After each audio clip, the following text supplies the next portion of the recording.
Hello, my dear friends. Today I'm going to share something very close to my heart. It's not just a story, it's my voice, my journey, my feelings. The title of my story is My Fast English Challenge 30 Days That Changed Everything. And yes, it really changed my life, more than I ever thought possible.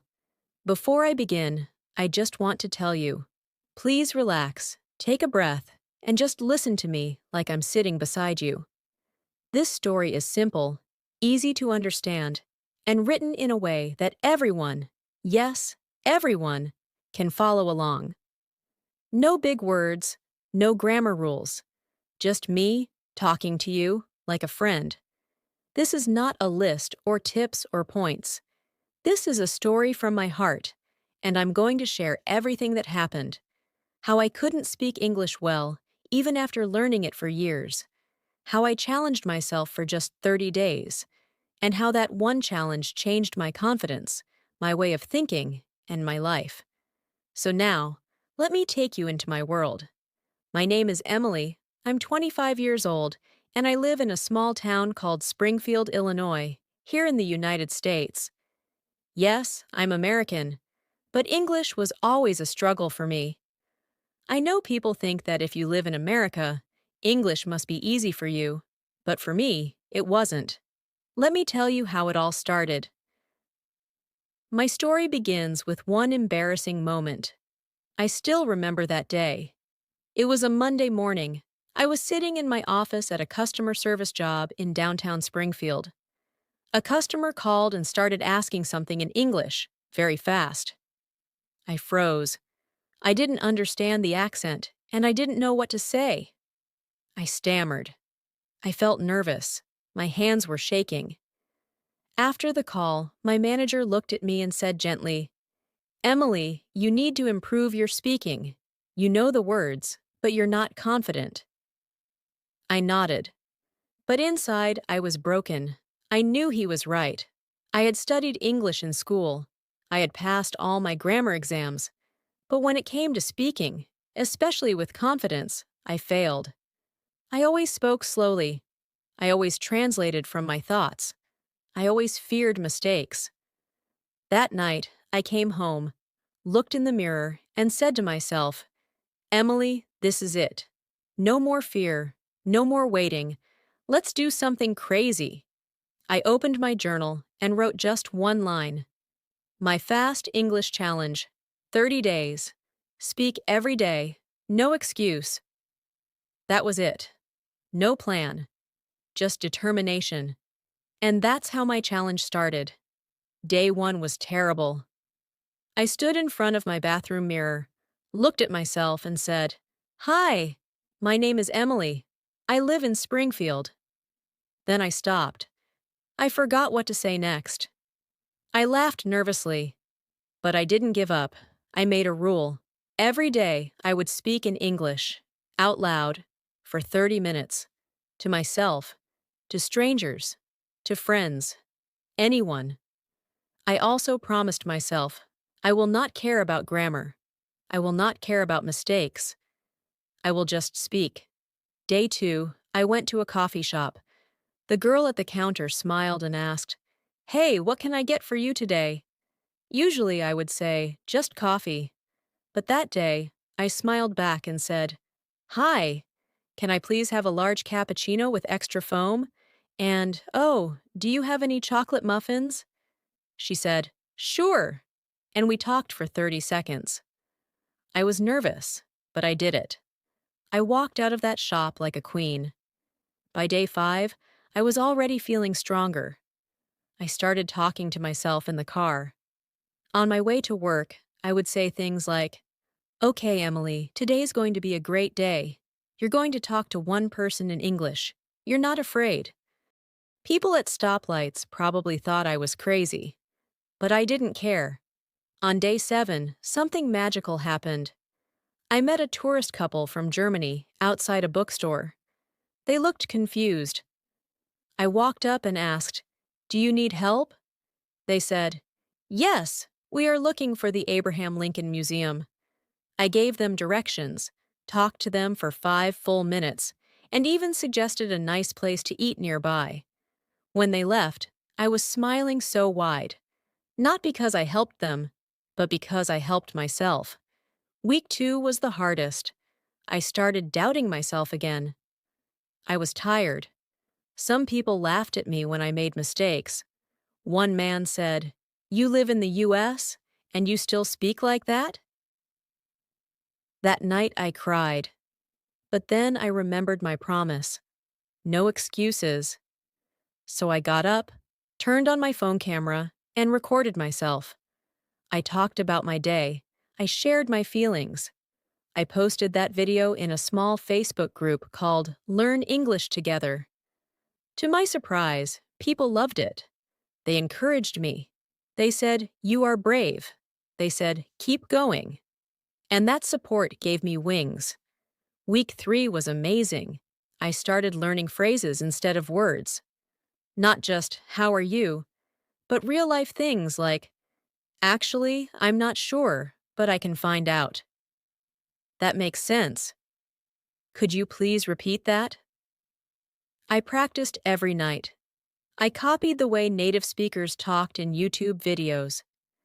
I didn't read grammar books. I listened. I repeated. I lived the language. By day 25, something inside me had changed. I wasn't scared anymore. I joined a conversation group at the Springfield Library. At first, I was shy, but then I told them, "Hi, I'm Emily. I'm doing a 30-day fast English challenge. I speak every day to improve." Everyone clapped. A woman said, "I want to try that too." And another person said, "That's so cool. Let's practice together." Suddenly, I wasn't alone anymore.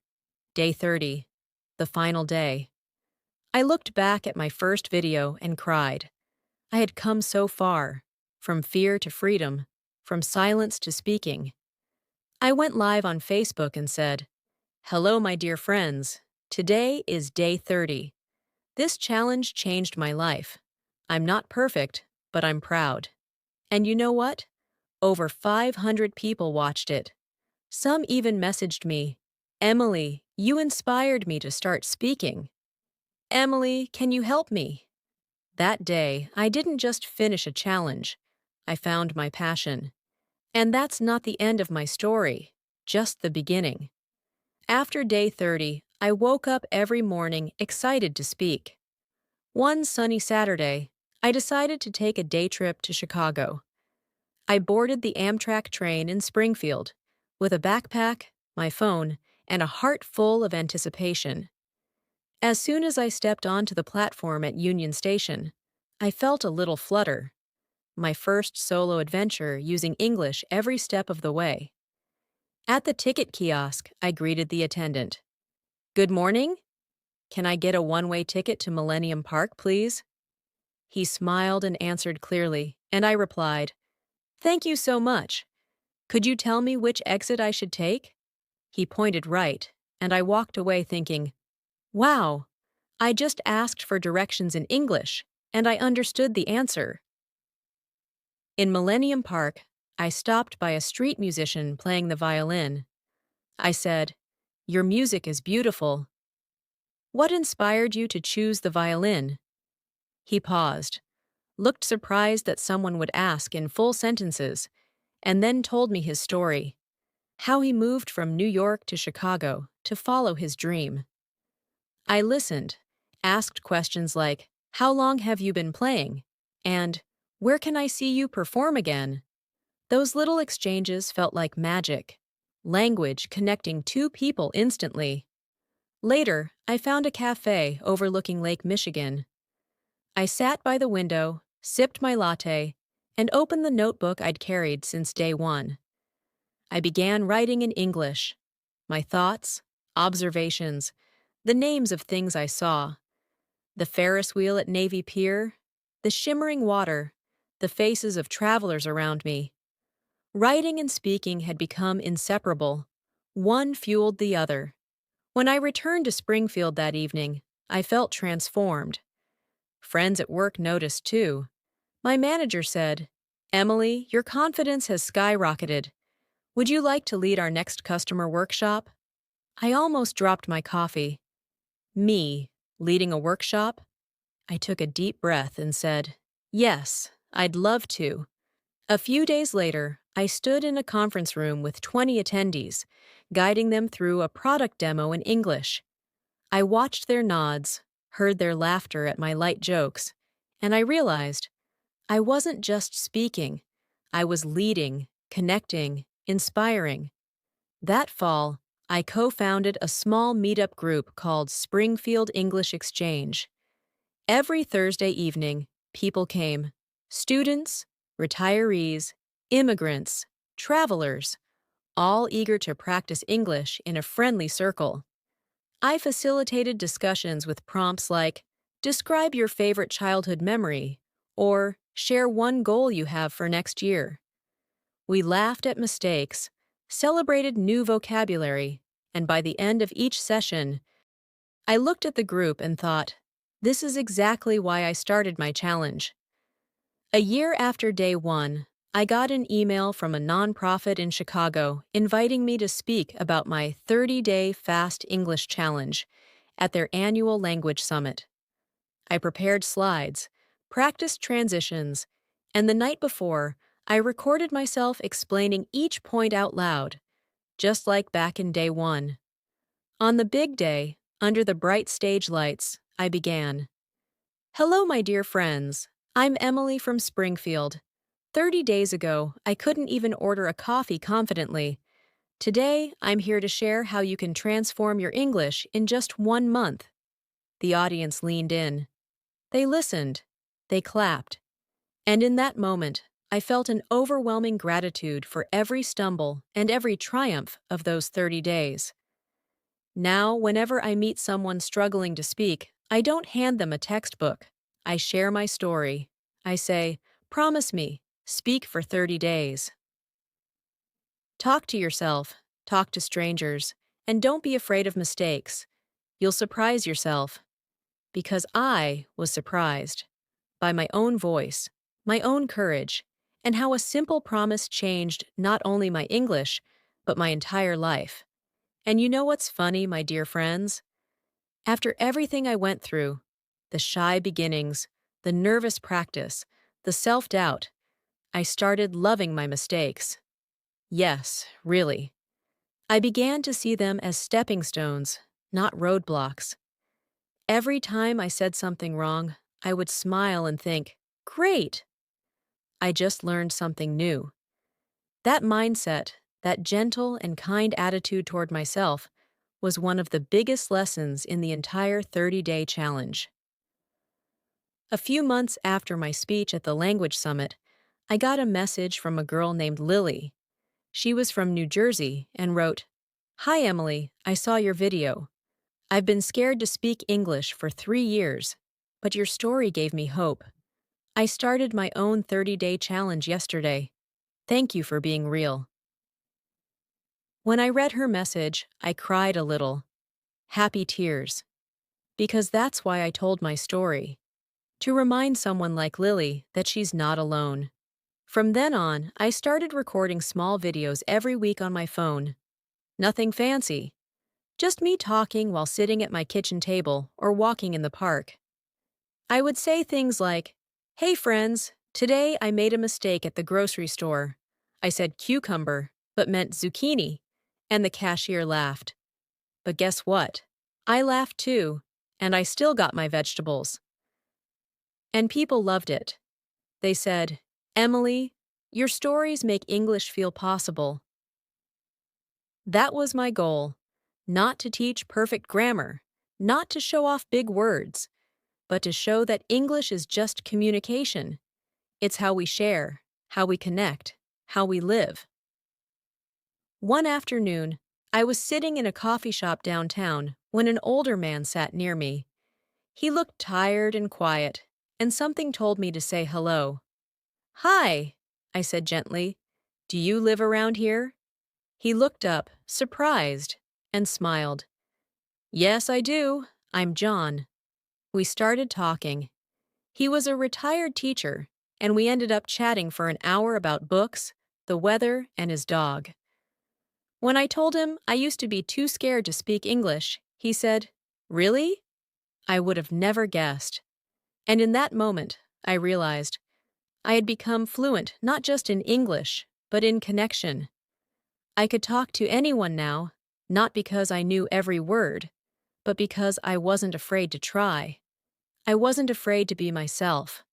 My dear friends, I know what you might be thinking right now. That sounds nice, Emily, but I'm not brave like you. Let me tell you something important. I wasn't brave either. Not at first. I was scared every day. But I showed up. I whispered to myself in English. I practiced in front of mirrors. I looked silly many times. And I still kept going. That's bravery. Bravery is not the absence of fear. It's moving forward even when you're shaking a little inside. So if you're reading this and thinking you can't do it, I promise you, you can. If a small town girl from Springfield, United States, who used to whisper her food order and avoid eye contact, can become a speaker, a leader, and a confident English communicator, you can too. Start with your first sentence today. Maybe it's, "How are you?" Or, "My name is," or, "Can I get a coffee, please?" It doesn't matter how small it seems. Every word is progress. And don't wait for perfect English. Perfect is not the goal. Connection is the goal. Understanding is the goal. Confidence is the goal. And those things grow with every sentence you dare to speak. Now, as I finish telling you my story, I want you to imagine your day one. What does it look like? Are you standing in front of the mirror? Talking to your cat? Asking for directions on the street? Wherever you are, start. Open your mouth. Speak. Even if your voice shakes. Because I promise, after 30 days, you'll look back and smile like I did. You'll remember the little victories, the kind strangers, the funny mistakes, and the proud moments when you understood something the first time. Here are several in-depth tips and tricks to make your own 30-day fast English challenge as transformative as Emily's. Each one includes concrete steps, examples, and why it works, so you can apply them immediately and see real progress. Tip 1. Commit to a daily speaking streak. What to do. Decide on a fixed, achievable goal, like 20 or 30 minutes of speaking every single day for the next 30 days. How to do it in practice. Block out time in your calendar, e.g., 7 to 7:30 a.m. or 8 to 8:30 p.m., and treat it like a non-negotiable appointment. Use a habit tracking app or a simple paper calendar to mark off each day you complete your speaking practice. If you miss your scheduled slot, speak at another time that day, even if just for 5 minutes. Why it works. Building a streak creates positive momentum and taps into our natural desire not to break the chain. Once you see several days in a row completed, you'll be more motivated to keep going. Tip 2. Record yourself, video or audio journals. What to do. Each day, record a 2 to 5 minute video or voice memo where you talk about your day, your plans, or any topic you choose. How to do it in practice. Use your phone's camera or voice memo app. No fancy equipment needed. Pick a prompt if you get stuck, e.g., describe your morning routine, talk about your favorite movie, or explain why you chose your current job. Review your previous recordings weekly to notice improvements in fluency, pronunciation, and confidence. Why it works. Hearing and seeing yourself in action highlights patterns, repeated hesitations, pronunciation errors, or newfound fluency that guide your self-correction and boost your confidence. Tip 3. Shadow native speakers. What to do. Choose short clips of native speaker conversations, YouTube vlogs, podcast snippets, or movie dialogues, and repeat them in real time. How to do it in practice. Play a 10 to 20-second clip, pause, and immediately imitate the speaker's intonation, rhythm, and mouth movements. Focus on chunking, reproducing entire phrases rather than word by word. Record yourself shadowing and compare it to the original audio. Why it works. Shadowing forces you to match natural speech patterns and helps your brain internalize common phrases, linking comprehension and production more tightly. Tip 4. Build a go-to phrase bank. What to do. Create a notebook or digital list of 50 to 100 versatile, everyday phrases you can reuse in multiple situations. How to do it in practice. Include greetings. Good morning. How are you today? Requests. Could you please? And reaction phrases. That's interesting. I didn't realize that. Tell me more about. Practice these out loud until they feel automatic, ideally in front of a mirror. Add new phrases each week and retire ones you've mastered. Why it works. Having ready-made chunks of language reduces the mental load of constructing sentences from scratch and helps you speak more fluidly. Tip 5. Find real conversation partners. What to do. Seek out at least one person per week to practice with. This could be a friend, coworker, neighbor, or a language exchange partner online. How to do it in practice. Post in community groups, e.g., Facebook, Learn English Together, or local meetup pages, offering 30-minute practice sessions. Offer to exchange a skill. Help someone learn your native language while they help you with English.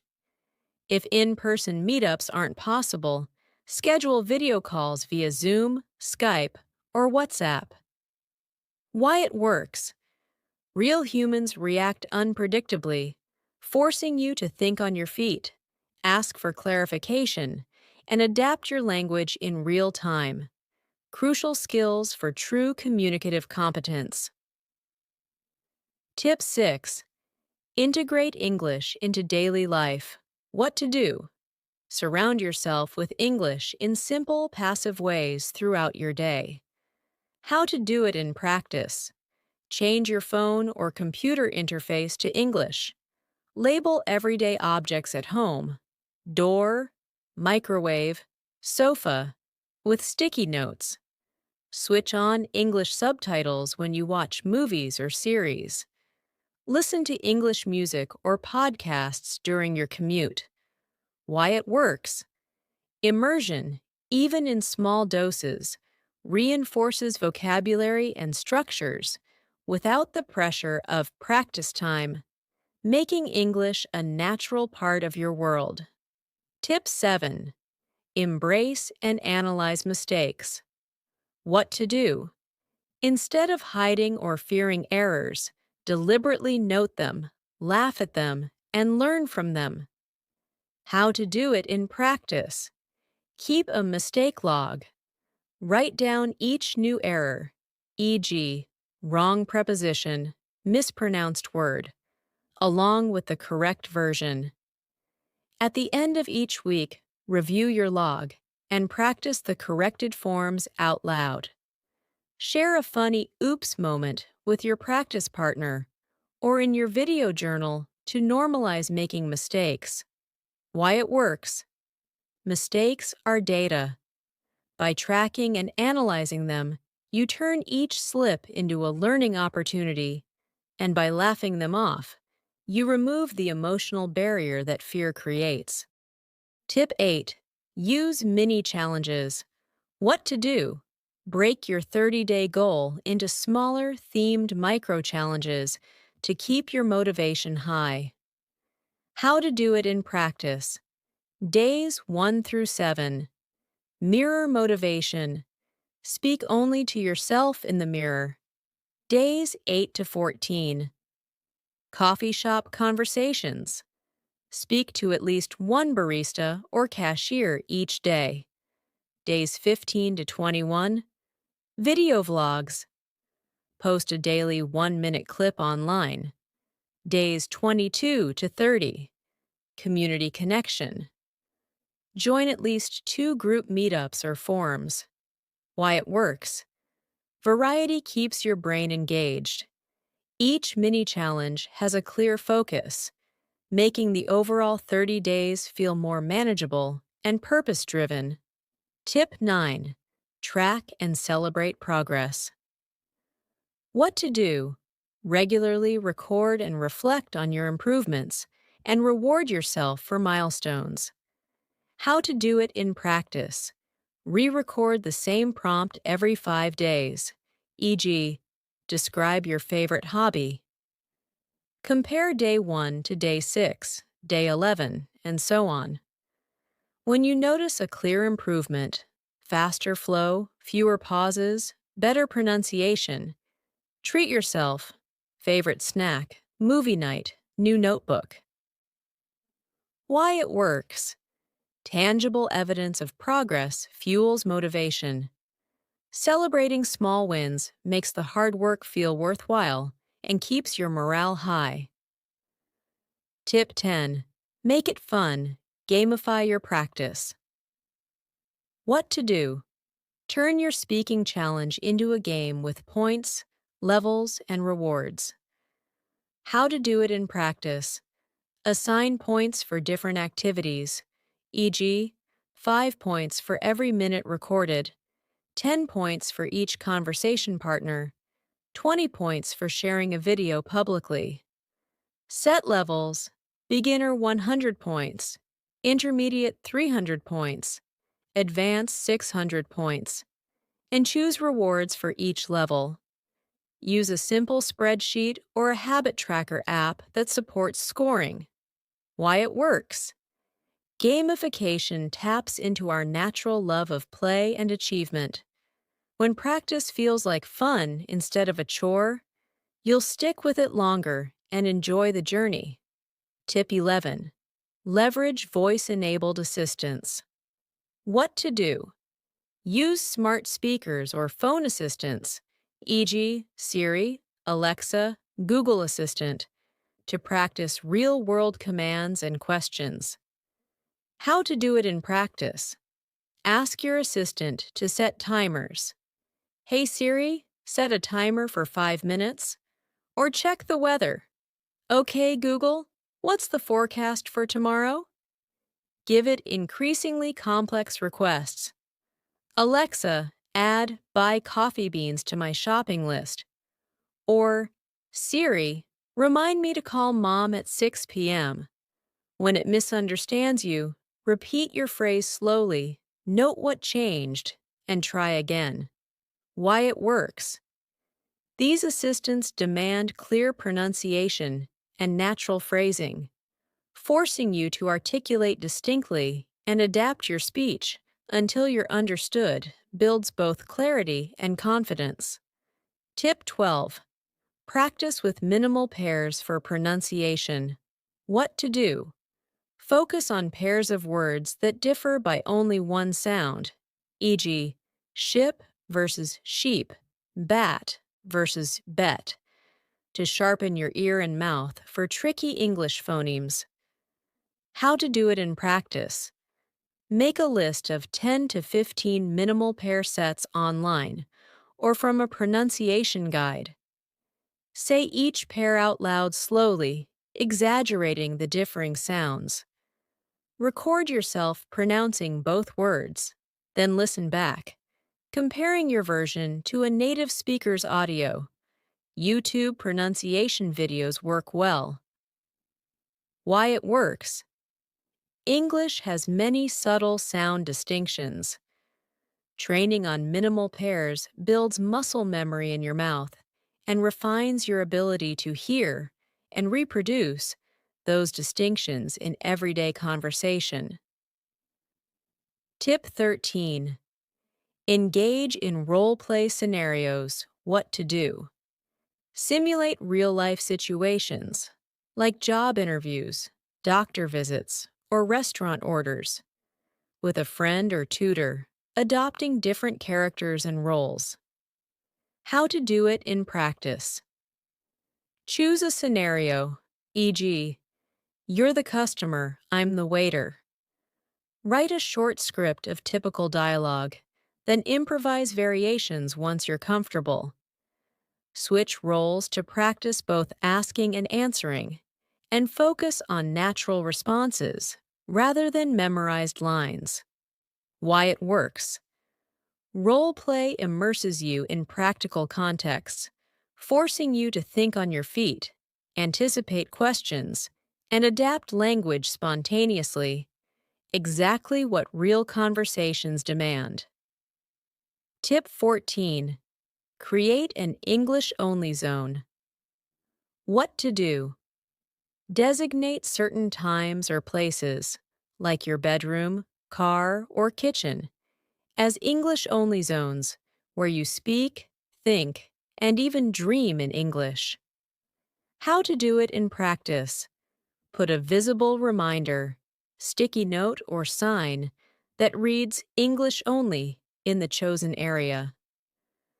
Commit that during those times, you will describe everything you see or do in English, silently or aloud. I'm slicing a tomato. It's cold in here. If you catch yourself slipping into your native language, gently switch back without self-criticism. Why it works.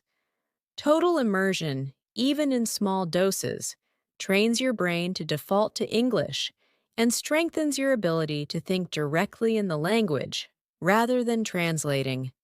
Tip 15. Use storytelling to practice narrative skills. What to do. Each day, tell a short story, real or imagined, using past, present, and future tenses to practice weaving tenses and vocabulary together. How to do it in practice. Pick a prompt like a funny thing that happened to me or what I will do next weekend. Outline a beginning, middle, and end in a few bullet points. Then narrate the story aloud for 2 to 3 minutes. Focus on linking words, then, after, finally, to make the narrative flow naturally. Why it works. Storytelling consolidates multiple language skills, tenses, connecting phrases, descriptive vocabulary, and builds your ability to sustain longer, coherent speech. Tip 16. Teach what you learn what to do.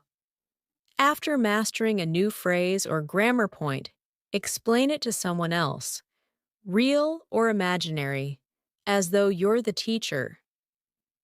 How to do it in practice. Choose a single item, e.g., phrasal verbs with get, such as get up, get over. Record yourself teaching it.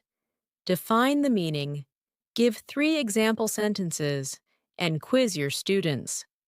Alternatively, write a short blog post or social media caption explaining it in simple terms. Why it works. Teaching forces you to organize your knowledge, identify gaps in understanding, and articulate explanations clearly, one of the most effective ways to internalize language. Tip 17. Set SMART objectives for each week. What to do. Define specific, measurable, achievable, relevant, and time-bound goals for your weekly progress. How to do it in practice. Example objective for week 1. By the end of Friday, I will hold a 5-minute conversation in English with a native speaker without switching to my first language. Break down the objective into daily micro-tasks, e.g., Day 1, practice greetings. Day 2, Ask, "How are you?" and listen actively. 6. At week's end, reflect on whether you met your objective and adjust the next week's goal accordingly. Why it works. SMART goals give you clear direction, keep you accountable, and let you measure real growth, so you never feel you're just practicing without progress. Tip 18. Practice thinking in English. Step by step, what to do. Instead of translating from your native language, train your mind to think directly in English, even for simple things. How to do it in practice. Begin with objects. Look around and name what you see in English. Book, table, window. Move to short sentences about your actions. I am brushing my teeth. I'm cooking rice. Later, describe your feelings or thoughts. I'm nervous about my meeting. I hope today is a good day. Why it works. Thinking in English helps you become faster, more natural, and less afraid when speaking. You'll stop translating and start flowing. Tip 19. Record and compare yourself. What to do. Use your phone to record yourself speaking English, then listen and compare it to native speakers. How to do it in practice. Choose a short YouTube video or podcast, 1 to 2 minutes. Listen carefully, pause, and repeat each line out loud. Record yourself saying the same lines. Play both back to back and listen for rhythm, pronunciation, and tone. Try to match their flow like music. Why it works. When you hear yourself, you become more aware of your speaking style and where you can improve. Small changes add up. Tip 20. Talk to yourself throughout the day. What to do. Speak to yourself in English as if you're narrating your life or talking to a friend. How to do it in practice. In the morning, say out loud, I just woke up. It's a sunny day. I'm brushing my hair. While cooking, I'm cutting onions. Now I'm adding oil. Oh no, I dropped the spoon. While walking, this street is busy. I like that red car. Why it works. You build a speaking habit that doesn't depend on anyone else. It's fun, and over time, your brain accepts English as part of your natural daily voice. Tip 21. Copy real-life English conversations. Shadowing technique. What to do. Shadow native speakers by mimicking their speech in real time, like copying their voice. How to do it in practice. Find a YouTube video or TV clip where people talk casually, not too fast. Play 5 to 10 seconds, pause, then repeat exactly what they said. Try to match their tone and speed. Repeat it over and over until your version sounds close. Why it works. Shadowing improves your pronunciation, speed, and natural rhythm. It trains your ears and mouth at the same time. Tip 22. Use flashcards with voice notes. What to do. Instead of just reading flashcards, create your own speaking flashcards using voice recordings. How to do it in practice. Choose 10 new vocabulary words. For each one, say it in a sentence and record it. Example. Delicious. This pasta is delicious. Play your recordings daily and repeat after yourself like you're your own teacher. Why it works. Hearing your own voice using new words helps you remember and use them in real life. It's personalized practice. Tip 23. Watch one TV show in English, only what to do. Pick one series you enjoy and commit to watching all episodes in English. No dubbing. How to do it in practice. Start with English audio and English subtitles. Later, remove subtitles and try to understand with just listening. Pause and repeat parts you didn't catch. Say them out loud. Why it works. Watching a full show helps you understand accents, emotions, humor, and real conversations.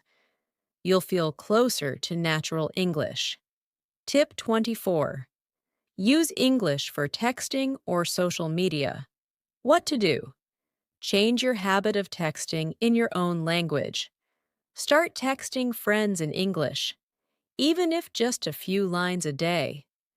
How to do it in practice?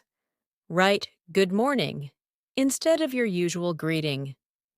Share a photo with a caption like, "This coffee is amazing."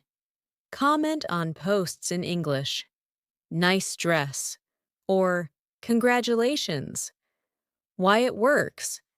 Texting is fast and simple, but doing it in English gives you daily writing and thinking practice. It becomes normal, just like speaking. Tip 25. Celebrate small wins. What to do? Track your small achievements during the 30 days and feel proud of them. How to do it in practice.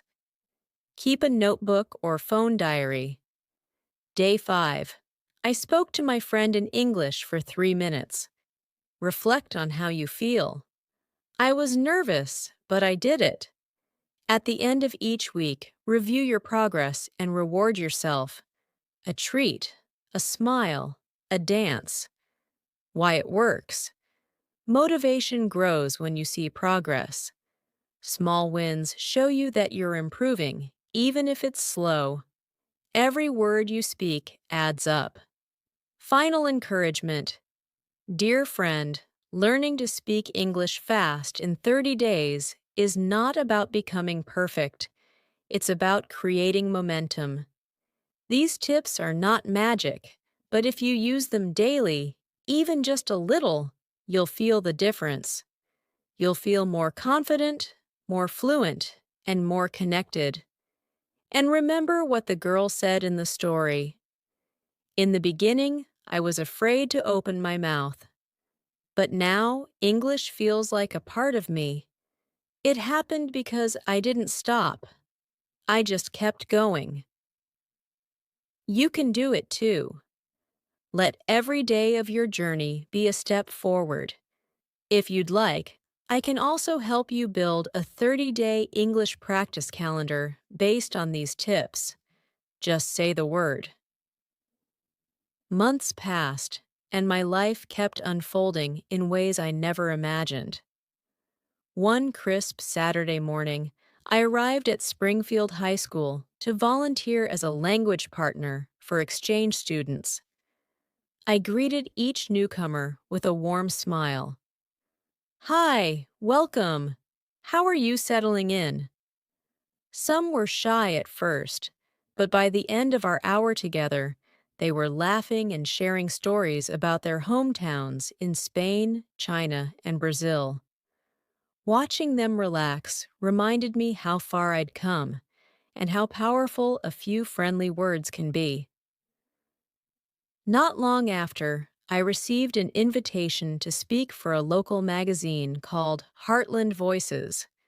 They wanted an article about my 30-day challenge. I sat in a cozy cafe corner, a notebook open in front of me, and spoke into my phone's recorder. I'm Emily from Springfield, and here's how a simple promise rewrote my story. I didn't worry about polish or perfection. I just told the truth. When the article went live, dozens of readers sent messages. Your story gave me the courage to enroll in that conversation class. Thank you for being honest about your mistakes. Then came an unexpected opportunity. A small startup based in Chicago asked if I could help test their new language learning app. I spent evenings trying different exercises, speaking into the microphone, and giving feedback. This question felt too fast, Or, I love how the avatar repeats my sentences. It was thrilling to influence a tool that might help thousands of learners like me. One rainy afternoon, I opened my inbox to find an email from a woman named Aisha in Dubai. She had read my article and asked if I'd be her pen palm. Pen palm, ha ha ha. Pen pal. Oops. Pen pal. And help her practice conversational English by voice messages. We traded weekly voice notes. I described my walk by Lake Springfield. She told me about her favorite cafe in Dara. Our accents danced together in a global duet of imperfect yet joyful English. Now, as I sit by my bedroom window, watching the sun set over Springfield's red brick rooftops, I realize that this journey never really ends. Every conversation, every question, every mistake is another step forward. And my dear friends, if you ever doubt your path, remember, a single promise to yourself, to speak, to connect, to keep going, can echo far beyond 30 days. Then, one spring morning, something unexpected happened. I woke up to an email with the subject line, "Let's create together." It was from a producer at a small podcast network in New York City. They discovered my weekly videos and thought my story would make an inspiring series. My heart pounded. I'd never considered myself a broadcaster, but I remembered how a single promise changed everything. So I replied, "Yes, I'd love to." 2 weeks later, I found myself sitting in a cozy studio on Manhattan's Lower East Side. The engineer pressed record, and I looked into the mic, smiling. "Hello, my dear friends. Welcome to episode 1 of Speak Up with Emily." My voice sounded clear, warm, and, most importantly, confident. We spoke about the very first day of my 30-day challenge, my fears, my stumbles, and that moment at the coffee shop when I realized I could do it. As I told the story, I felt the same excitement I had on day 1, but now it was amplified by knowing how far I'd come. Back in Springfield, friends and strangers alike began tuning in. I received messages like, "Your podcast made my commute feel like a college lecture, fun and full of real talk." Or, "I finally tried speaking to my neighbor in English, just like you suggested." That feedback reminded me that the simplest human connection, just two voices sharing stories, can spark someone else's courage. Meanwhile, I continued hosting my Thursday English exchange meetups. They grew from a handful of attendees to a lively community of 50. We moved from that small library room into a bright co-working space downtown, complete with coffee and soft jazz. Each week, I introduced a theme: ordering food, talking about emotions, career conversations. But the real magic happened when someone shared a personal anecdote, a job interview in broken English that turned into a job offer, or a shy teenager who finally spoke up in class and made a new friend. One evening, after everyone had left, I lingered behind to clean up. I found 3 sticky notes on the table, each in a different handwriting. "Thanks, Emily. I got the phone interview." I laughed at my mistakes, and I realized that's okay. "You make me believe I can do more." I pressed those notes to my heart and whispered, "Yes, this is why I started." Not long after, I decided to take my challenge abroad. I booked a trip to Toronto, Canada, to attend an international language conference. As I walked the vibrant streets, I used English to ask for subway directions, to chat with vendors at Kensington Market, and to strike up a conversation with a group of international students who invited me to join their game night. I realized that my challenge had given me more than fluency. It had opened doors to the world. Now, several years after that first anxious moment in my office, English isn't just my second language, it's my bridge to connection, growth, and opportunity. I still make mistakes. Last week, I asked for 2 tacos, please, and somehow the waitress heard 2 taxis, please. We both laughed, and I corrected myself. That laugh, that moment of lightness, that's the real beauty of language. So here we are, my dear friends, at the unfolding chapters of our lives. My fast English challenge may have been 30 days, but its echoes ripple on. Wherever you go, whatever you do, let your voice be heard. Speak up, share your story, and know that with every word, you're building bridges to others and to yourself. And now, the next step is yours. Take a breath, open your mouth, and say your first sentence. From there, who knows where you'll go? I can't wait to hear your story. With endless cheer and belief in you, Emily, still speaking, still dreaming, and always your friend.